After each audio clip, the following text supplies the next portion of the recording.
So today we will talk about TCR CD3 complex. Okay.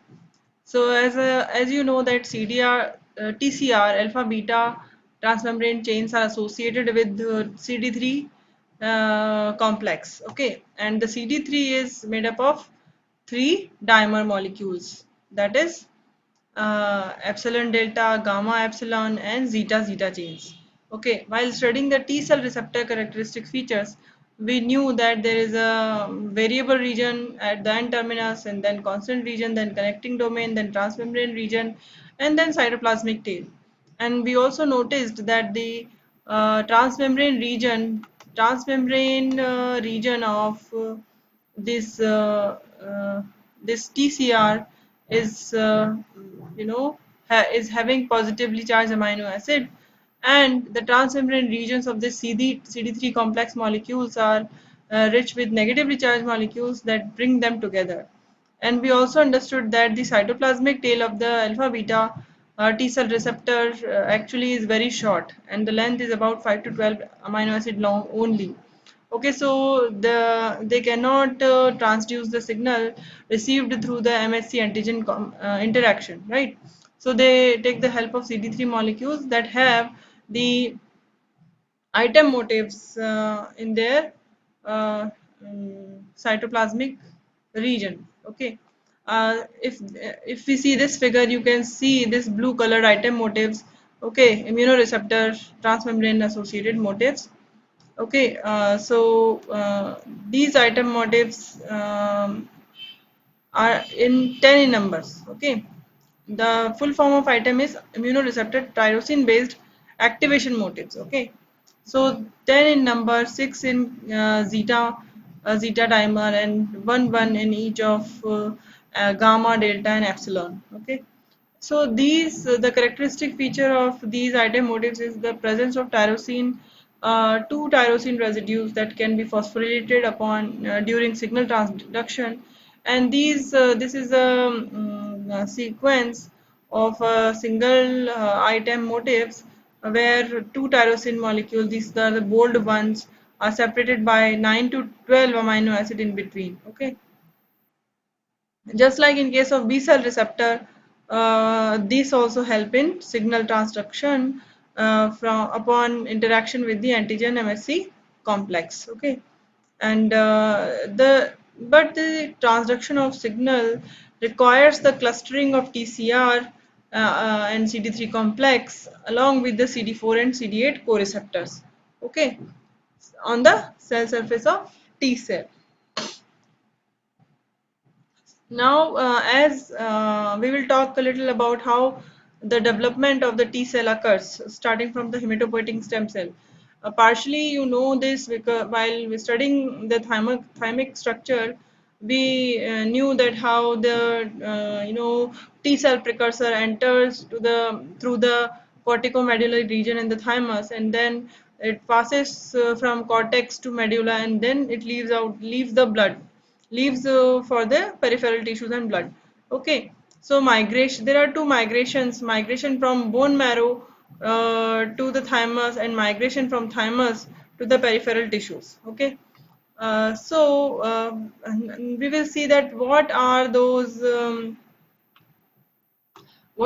surface markers on the different cells, different cell lineage, developing into mature T cells. Okay, so on a hematopoietic stem cell, you know that c-kit is there, which is a receptor for stem cell growth factor, right? And other than this cell surface marker, it has CD44 and CD25 also, right? Up till in up till when they are in thymus, pro T cell, which are double negative T cells, they all have these three markers, but gradually they lose c-kit and CD44 as they become committed to further T cell lineage. Okay, but up till the double negative stage, the pre B cell has the CD25.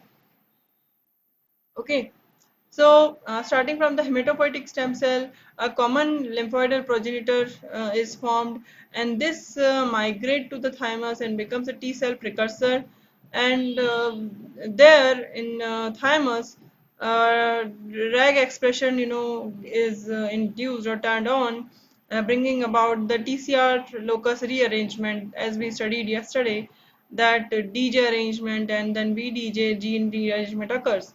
But the thing to note here is that first the B beta chain gene rearrangement occurs. Okay, so in a thymus, a double negative cell, and then in a double positive pro T cell, this beta chain of T cell receptor rearranges first, and side by side a pre T alpha receptor is also formed at this pre T cell stage that gets associated with the this this B beta chain and functions as a receptor to induce or to carry out certain functions. Okay, now with the along with the functional TCR beta chain and pre alpha T alpha chain, a preliminary kind of TCR complex is formed. Later on, the TCR alpha chain rearranges and a functional or mature alpha chain along with the beta chain associates and make the T cell receptor. Now at this stage, because the T cell has entered into double positive stage, so it expresses both CD4 and CD8. Gradually, they lose either CD4 or CD8 and become single positive, and then they migrate to the peripheral tissues. Okay, this is a very simplified figure explaining you the development of mature T cells starting from the hematopoietic stem cells. Okay, in this figure you are only seeing alpha beta T cells, but there are gamma delta T cells also. Okay, they will be generated because this beta chain and alpha chain rather there will be expression of gamma delta T cell receptor. Okay, and then there are some other subtypes of T cells like T regulatory cells, T 17 cells, and then natural killer T cells. That they will also be generated during this in the thymus only. Okay, but this figure majorly shows you the development of alpha beta T cells, either CD8 positive or CD4 positive. Now we will understand that how T cell receptor recognizes antigens presented on the target cell with the haplotype of the thymus. Okay, now you need to go back to the MHC molecules.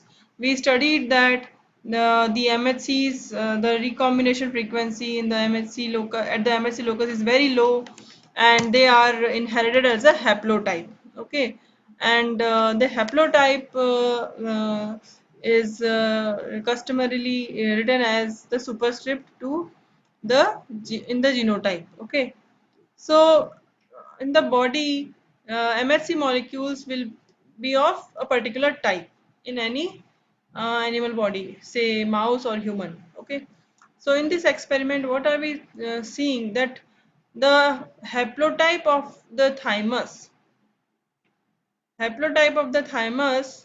uh, you know, uh, determines the development of T cells.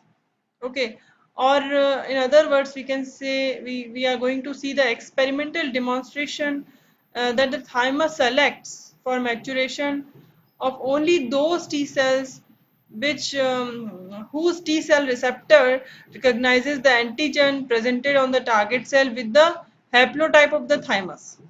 Okay, so only those T cells will be selected in the thymus whose haplotype matches with that of the thymus. Are you getting my point? See, in the say in this example, we have two mouse, this experimental and control mouse. They have the same genotype ABF1, ABF1 with this haplotype or genotype at the MSC locus H2, A and B. These are the hybrids. Okay, so there will be co-expression of both the alleles, because you know that MHC expresses the pattern, the way the MHC expresses is the co-expression. Okay, now this mouse undergoes thymectomy and lethal X-ray radiation. So what will it do? It will remove the thymus and it will deplete it. The all the bone marrow HSCs will be depleted. Okay. Now, second further treatments to this hybrid mouse is the it receives a graft from this genotype animal. Okay, H2B. Okay, so the background, the body haplotypes, MSC haplotypes expressed in the background are H2A as well as H2B, but in the thymus only H2B is there. Okay, and it also receives the hematopoietic stem cells from this hybrid H2A and B. Okay, so the hematopoietic stem cells are coming from the this genotype. So they there will be expression of both H2A MSC type and H2B MSC type.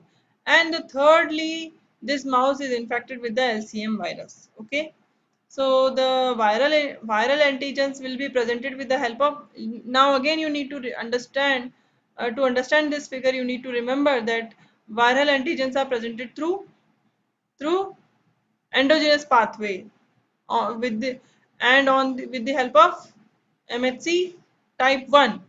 Okay, so the mouse undergoes thymectomy and lethal X-ray radiation, then it receives the thymus graft, and also the bone marrow is replenished again with the this hematopoietic stem cells from the H2AB mouse, and then it is infected with the LCM virus. Now the spleen cells are isolated. Spleen cells will have the T cells, right? Spleen cell will have the mature T cells. Okay, so those spleen cells means different. There will be different lymphoidal cells, including T cells. So now these T cells are plated on the LCM infected strain A cells and LCM infected strain B cells, and whether the cytotoxicity is there, whether there is killing or not killing, it was observed. So in the cells coming from the A strain were not killed, sorry, were not killed, and the LCM infected strain coming strain B cells were killed. Why did it happen? Okay, and this happened because the thymus were having this haplotype. So only the cells coming from the strain B will be killed. Okay, and what happens in the control?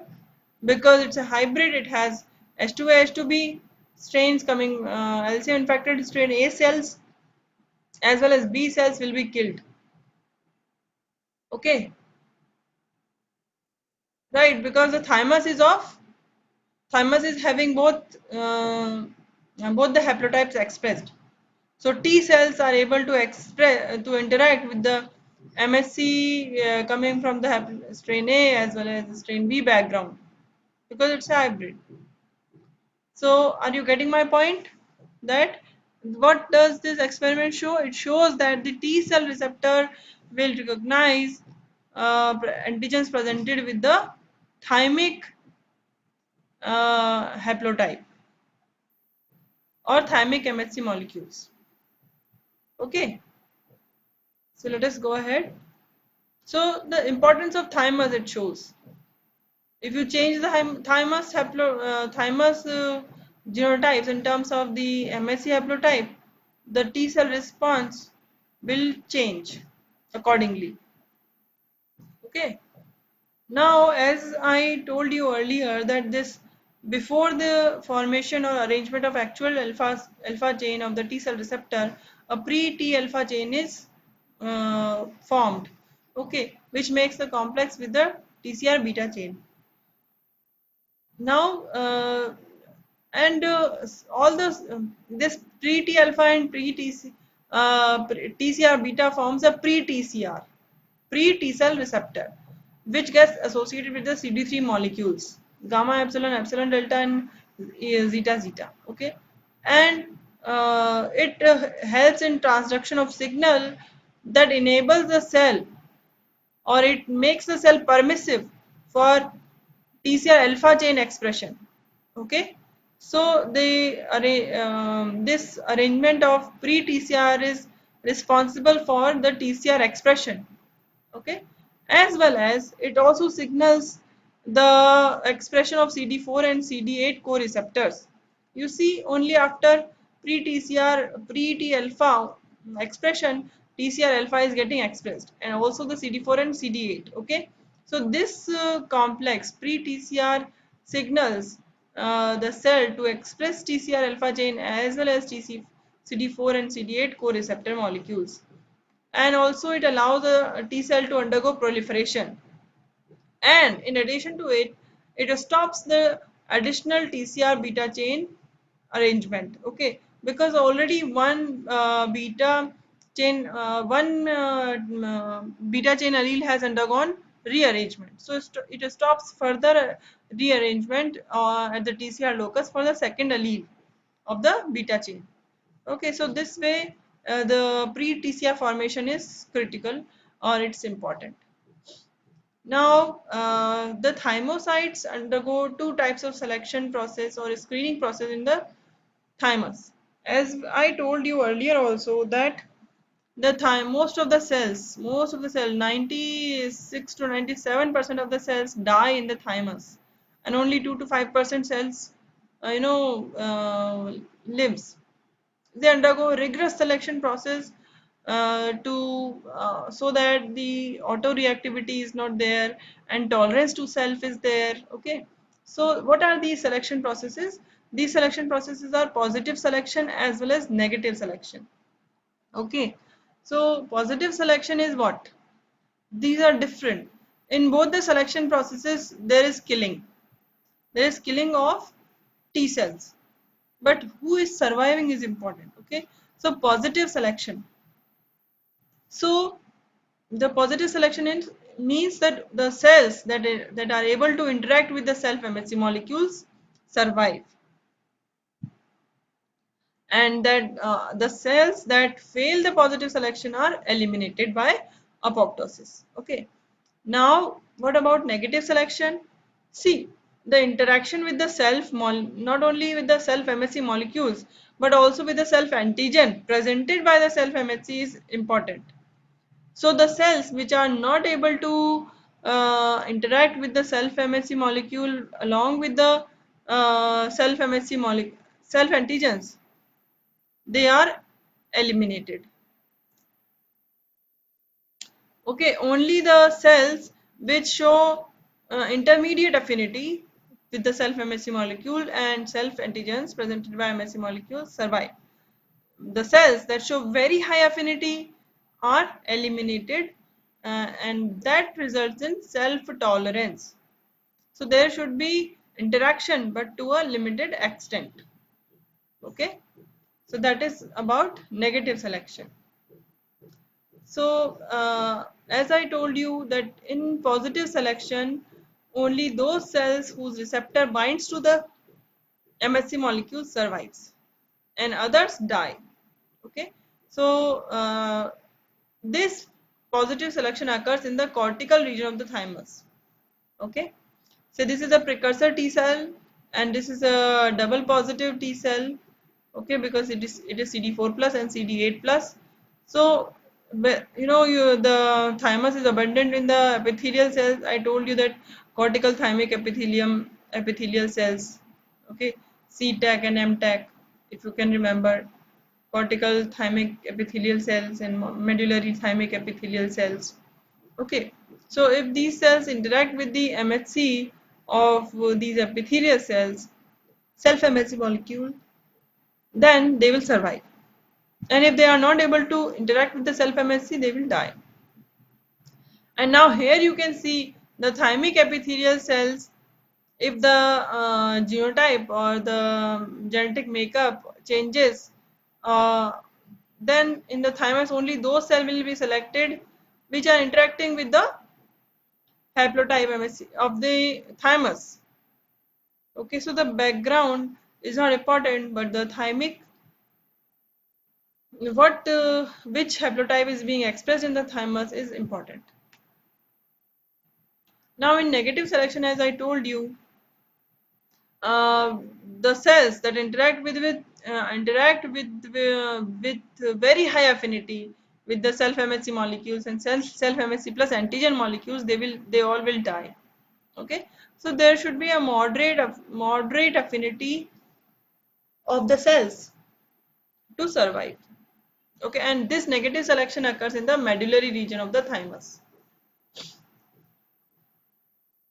Now, the absence of class 1 and class 2 molecules, that is class 1 MSC molecule and class 2 MSC molecule, will stop the positive selection. And positive selection was occurring in the cortical region. So, and the presence of interaction with the self MHC molecule is critical here. So, what if the the mouse or the model that we are studying doesn't have a class 1 or class 2 molecule? Say we have taken a class 1 deficient and class 2 deficient mouse. What will happen? Okay, whether the CD4, that what type of cells will be produced, and what are the cells that won't be produced. So in all the three cases, control mice, class 1 deficient, class 2 deficient, double negative and double positive cells will be there. Okay, but now during the selection process, because in control mouse both the MSC1 and MSC2 molecules are there, so this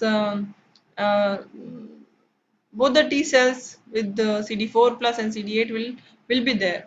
But in class 1 deficient, what will happen? Class 1 deficient means MSC1 is not there. MSC1 is not there means that there will be no interacting partner for CD8 and TCR. So this CD8 cells will not interact with the class 1 MSC molecule and they won't be developed. But because class 2 molecule is there for interaction with the CD4 co-receptor and TCR, so this will be surviving. Okay, in this case, opposite will happen. So because it is a class 2 deficient, no MSC class 2 molecule, so TCR CD4 molecules won't there will be no interacting partner, so they won't be selected for survival, right? And while CD8 they will survive. Okay,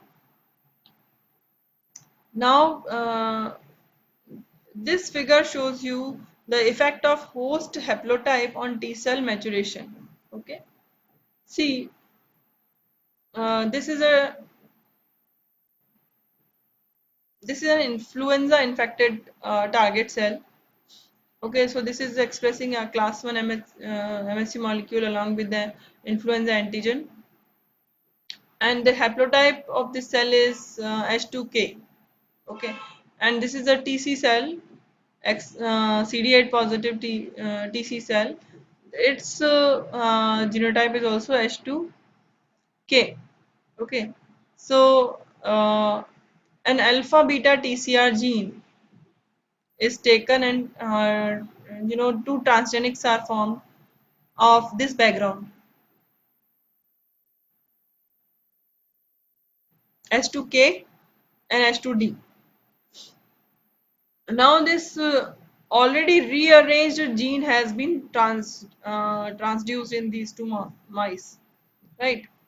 So you know that once an allele is expressed, second allele expression is inhibited. That you should remember. Okay.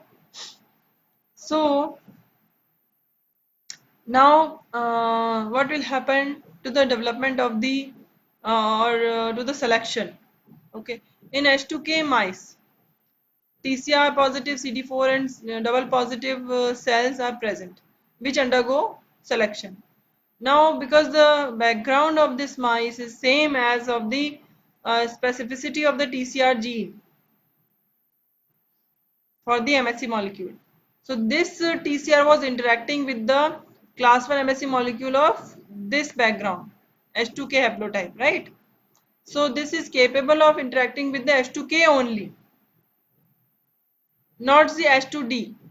So during the selection in this my background H2D transgenic, this TCR gene will not find a cognate MSC molecule because it is coming from the T cell which is interacting with the class 1 MSC molecule of H2K phenotype, right?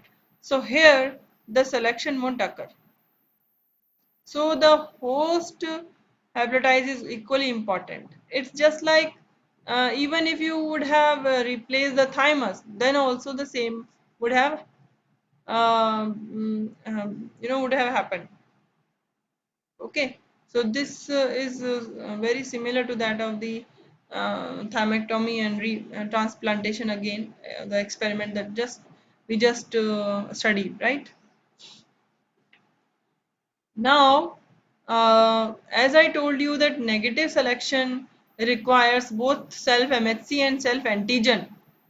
Okay, so this experiment reveals that both MSC and self-antigen interaction with the self-MSC and self-antigen is a must. See, in medullary region, we there are medullary thymic epithelial cells and various other APCs, right? So those APCs are very unique in terms of that they express the tissue antigens usually expressed in different body parts. Okay, so in this experiment we are studying. We have taken an antigen that is specifically found in the males, HY antigen. Okay, HY antigen is a small protein encoded by the Y chromosome, and it is a self molecules for males only, right? So it won't be, it will be a foreign molecule for females, right? So we have a TCR that is we have a T cell, cytotoxic T cell, which whose TCR is HY specific, HY antigen specific, and also it interacts with the MHC molecule of this haplotype H2DB. Okay, so HY is specific, this is the antigen, and this is the, we know, we say that T cells is MSC restricted. So this T cell is restricted for H2DB haplotype. Now, what we do, we take alpha gene and beta gene from this T cell, and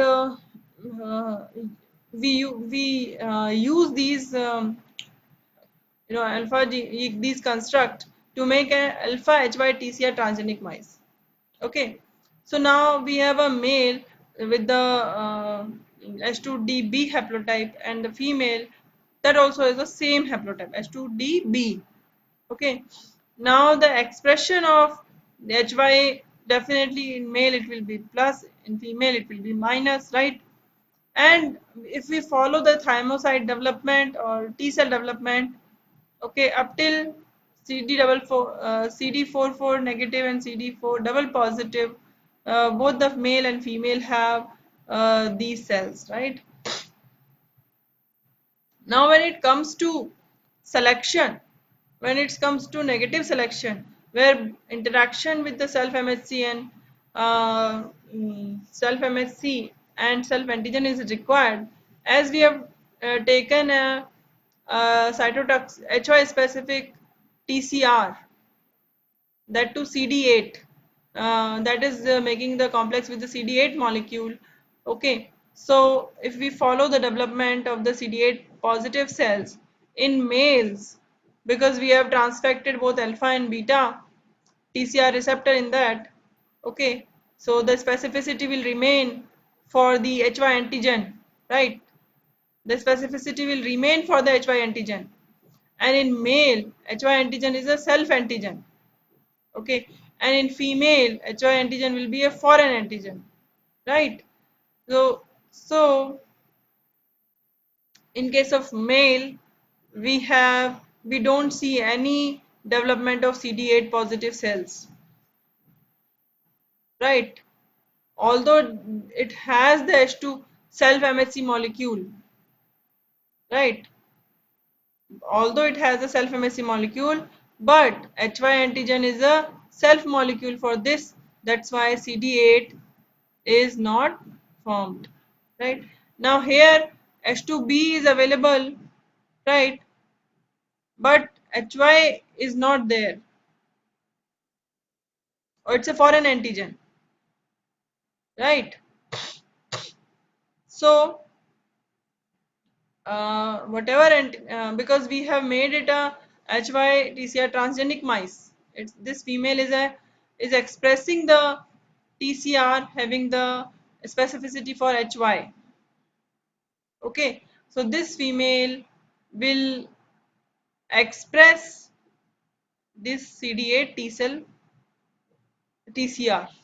The T cells expressing the this TCR for HY specific as well as H2B restricted. Okay, so this experiment explains you that how negative selection requires both the presence of self MHC and self antigen. So the cells here are dying, but here there is no self antigen, so they are surviving. Okay. Now, for to explain the MSC dependent positive and negative selection, uh, two hypotheses were given. One was of avidity hypothesis. Okay, it says that the strength of the signal that the thymocytes receives determine the outcome. How strong the signal is. Okay, so with the signal strength dictated by the avidity of the TCR-MHC peptide interaction. Okay, so the strength of the signal will determine whether the cell will die or the cell will survive.